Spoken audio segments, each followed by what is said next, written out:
You guys asked for it, and you shall receive. Swamp Thing #1, Green Hell, or Swamp Thing Green Hell #1 by Jeff Lemire. If you don't know his work, he wrote a couple Moon Knight books. He's responsible for the creation of Sweet Tooth, and he's more of just a dark, gritty kind of guy. But let's get it. Now, this story opens up with Ronnie, a young girl, fishing with her dad, Donald, and they find something, but it just happens to be junk. And these people seem very far away from the outside world. Like, Ronnie, the little girl, doesn't even know what a freaking golf club is. That's how far away they are. They go to this kind of just by itself island, and apparently, this island is their home. When they get there, Donald lets his daughter play with another child, and this dude, George, is trying to buy the golf club. Donald tells him he can have it for free, and we get the two walking, talking about a place that they agreed not to talk about. Now, remember this because it's really important. Then suddenly, a bunch of men pull up to the scene with guns, and apparently, the dad, George, and the other villagers basically pay these guys money to live there. And the dad tries to talk it out and ultimately gets headbutted, and they continue to beat up Donald as his daughter watches on the side. And we find out her mother died from killing herself, actually. And then suddenly we get a voice talking, and then we just get some really gruesome panels like flies eating a bird. But that's also the horror aspect that Jeff Lemire is known to put in his comics, which is pretty cool, to be honest. But then we get what it looks like to be the Parliament of Trees interacting with the Bleed. Now, the Bleed, or the Red, is basically where all metahumans with animal powers get their powers from. And the Green's basically the same thing, but with plants.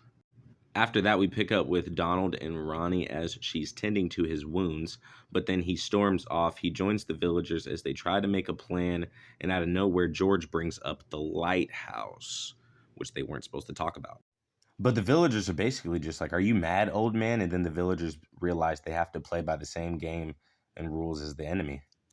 We get the main goon from earlier with a girl that is immediately killed by the villagers just seeking revenge, and they kill her in cold blood too. But then out of nowhere, the goon from earlier seems to have been turned into Swamp Thing, and this dude's killing everybody. He's cutting off heads. He's sticking his vines through ears, which come out through people's eyes. It's crazy. And that's when we get this real evil looking Swamp Thing figure. We get Ronnie waking up from her bad dream and running to her dad. There was some ruckus outside. Donald goes outside to see, and I suppose the village is under attack, and he tells Ronnie to leave the village and that he will meet her by sunrise in a certain spot. Now, Donald goes to talk to George, and basically, while they're getting ready for the conflict, Swamp Thing emerges, and he's not taking no shit from anybody. This lady with a shotgun tries to shoot him, and he pierces her just right in the eyes. Just none, no F's given. And then he proceeds to grab Donald up, and he's about to stab him. But before Swamp Thing can kill Donald, the villagers gang up on Swamp Thing and for the most part take him down. But directly after, Swamp Thing kills the villagers that tried to kill him. But while all this is happening, the old man George takes Ronnie and he takes her to the lighthouse that she was never supposed to go to. And when she asks who lives there, George replies with a man who knows things. And this man, people, is John Constantine. And apparently, the Parliament of Trees might be planning to destroy the world. But Constantine has Ronnie, the little girl, grab some weeds.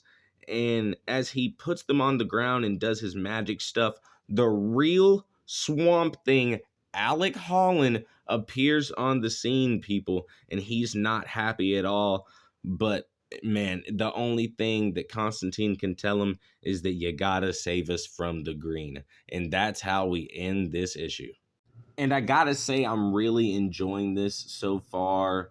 I actually really like Swamp Thing. It took a while for things to pick up in the story, but I can't wait to see where this story goes. The green and just the involvement with the Red.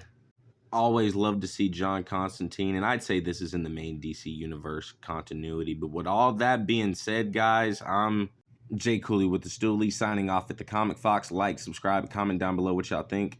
Peace.